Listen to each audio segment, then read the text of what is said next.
It is Thursday, October 15th, and they are just 19 days to the most important election of our lives. This is truly Judgment Day for our nation. And every day I say the same thing. I say, stay angry. Because stay angry means stay engaged, stay active. And every day Donald Trump gives us a reason to stay organically angry. And he did it again today. And so are the GOP. On one level, they're vote cheating. And that's what it's not voter suppression. It's GOP cheating. Let's call it that. They think, the Republicans, that if they make us wait a few hours online, we're not going to vote. We've been waiting 4 years to vote against Donald Trump. A couple more hours means nothing. The end is in sight. And I will say what many are afraid to say. We're going to destroy Donald Trump, and we're going to win the Senate back. That is, of course, contingent on us working from now to November 3rd as hard as we've been working. Registering people, making a plan to vote. It is up to us. It is all in our hands, this power. We come out big, we win big. It shows at every election. And what's Donald Trump doing today to make us angry? One, and it's a bunch of things. One, he went on Fox Business and mocked Governor Gretchen Whitmer. That's right, the governor of Michigan, who white supremacists, armed militia, wanted to kill because they called her a tyrant. What did Trump do? He went on Fox Business and called her a dictator and saying she's people like they're in a prison. He is mimicking the words of armed militia of white supremacists, Donald Trump. And the message is again clear. The message to his base is, finish the job that I had you start. That's what his message is. There's no other message. It's not play games. In the time of Trump, there's no place for timidity or being PC. Donald Trump wants anyone who criticizes him to be silenced by any means possible or necessary in the case of Donald Trump.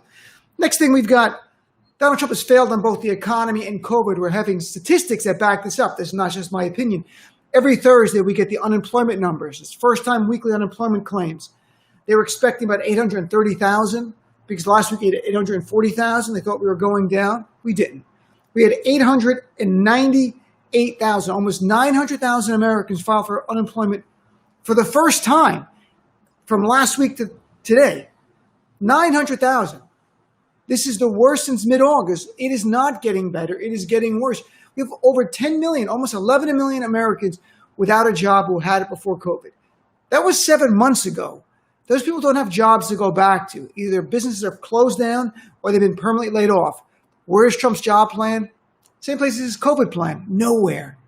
Deny and lie. Hope for a miracle. That's Trump's plan. So he failed there, and now he's failing on the COVID, the deadly crisis, which is sadly and tragically for our country and much of Europe getting worse.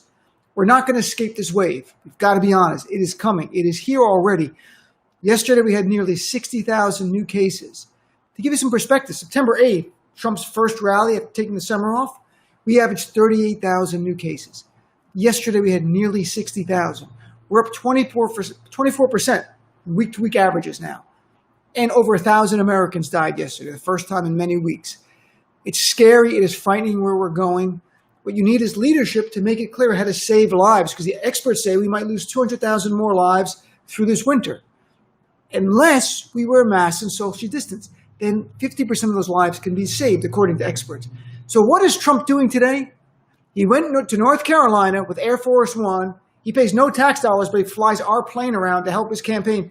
And yes, he's supposed to reimburse the U.S. Treasury for taking the plane. Do you think he is? Of course not. Who's going to make him?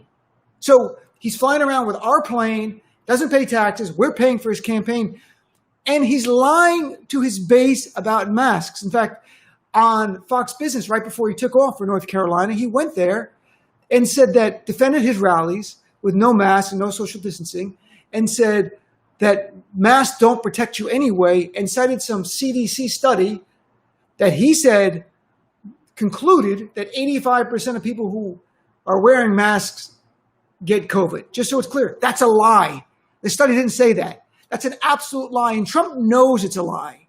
Just like he knew on February 7th when he talked to Bob Woodward that COVID was 5 times more lethal than the most strenuous flu. His words. Then 2 weeks later, he looked in the camera, nation hungry for facts about a deadly virus, and he said, this is just like the flu. And he said that over and over again. Now we've lost 220,000 of our fellow Americans. The only protection we have are masks and social distancing. Today he's attacking masks, telling his base who loves him, that masks are not going to protect anyone from COVID. That is a lie. CDC has made it very clear. Masks save lives. Now, there was a CDC study, and it was a small study, about 350 people. 75% of the people who wore masks all the time didn't get COVID.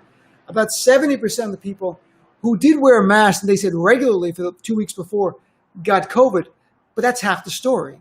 What happened is, what the CDC found is that most people who got COVID had reported they had dined in a restaurant indoors.